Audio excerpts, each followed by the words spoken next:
Hello. I just wanted to really quickly share this movie idea that I have. And if it ends up not being made, I guess I'll have to write it and make it, but it'll probably be made by then. It's kind of like Star Wars. I just watched all 6 of the Star Wars movies, and George Lucas really was super genius. I think he'll go down in history in 1,000 years on par with Einstein because of that. Star Wars, his vision with Star Wars, I think, is better than Star Trek. I haven't really watched Star Trek, but with Star Trek, they don't really tie all the civilizations together. It's like they're always out discovering some new civilization or whatever. But with Star Wars, it's like all the civilizations are together, and it's like this whole galactic federation with all these different aliens and stuff together, and all the technology with floating cities and all this stuff that like when I look into the future, that's what I see. Because, if you have anti-gravity with the flying saucers we're seeing all over the place, obviously you can have anti-gravity with cities themselves just hanging there, floating in the air. And so I think we should have a movie like that with that kind of technology, but having to do with the Earth. I haven't really read many books, but like I know that there's that the pyramids. There's no way Stone Age cultures could build the pyramids. There's actually no way even we could build the pyramids. We tried to move a block as big as the big block in the pyramid, and we can only move a block that size for like 5 feet. There are these special cranes that we have that can do that, but they can't move the blocks as far as we need to move them to make the pyramids. So we can't build pyramids. So somebody else did. So anyways, we need to have a movie about that. So this is a movie I think. How about a movie with a galactic federation, just like Star Wars? People are flying hither to thither, this planet to that planet, and we've got even people on Mars, living on Mars. Maybe that's another movie though.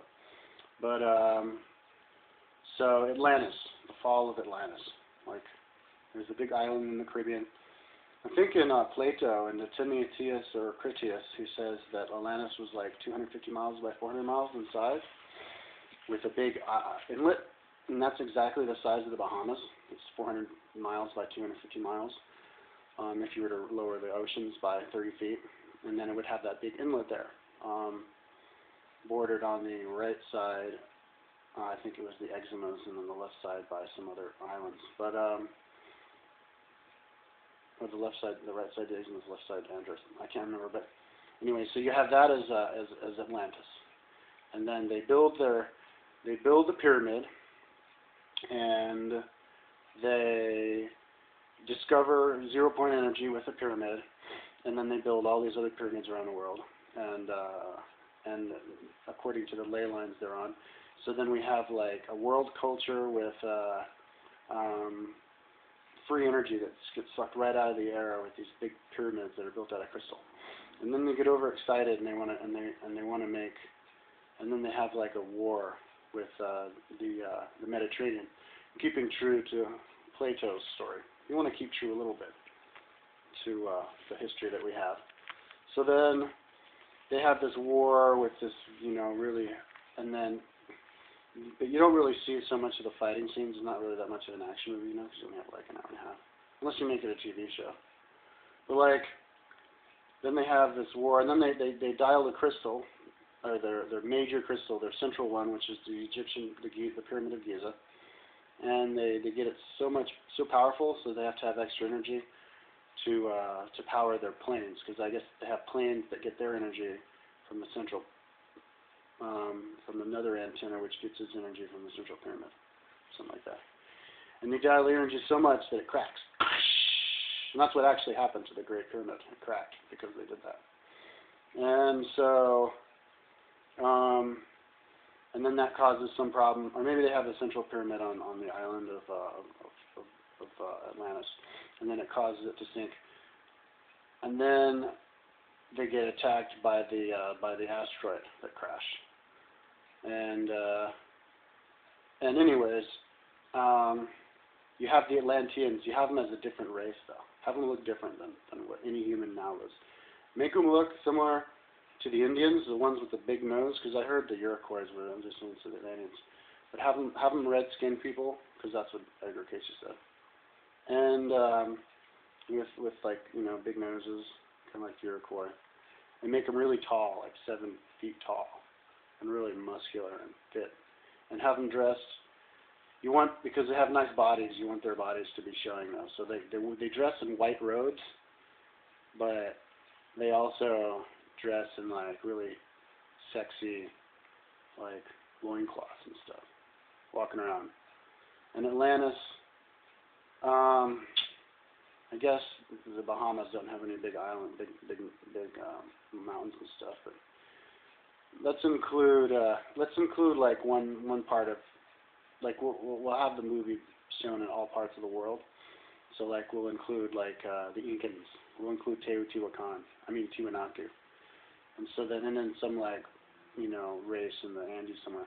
So you have cool panorama views of like, you know, waterfalls, and like try to make the movie with lots of nature, you know, birds and jungle, and even, you know, with the Giza pyramid, it was all temperate, like rainforest back when the pyramids were built. So make it look beautiful like that, you know, but at the same time have these like flying saucers flying all over the place.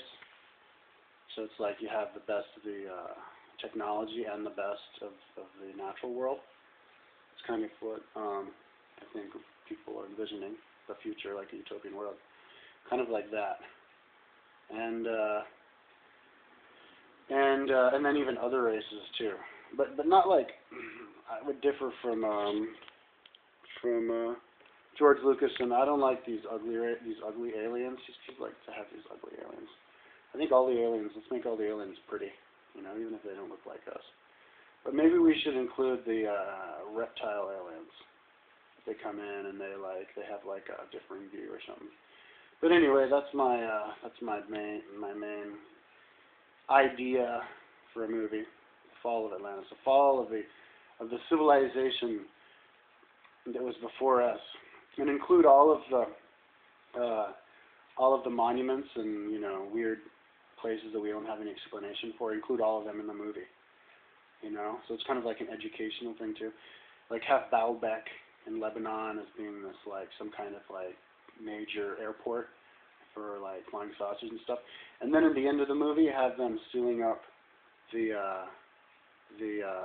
chamber underneath the Sphinx with like all these like crystals that are supposed to hold data, that have video recordings of all of the major events in Atlantis and other civilizations beforehand.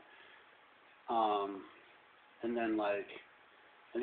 then at the very end of the movie, you fast forward to like, you know, 2012 or something like that, where we find the chamber, and we get the crystals, and we figure out how to read the crystals, and we see the video footage of the pyramids being built.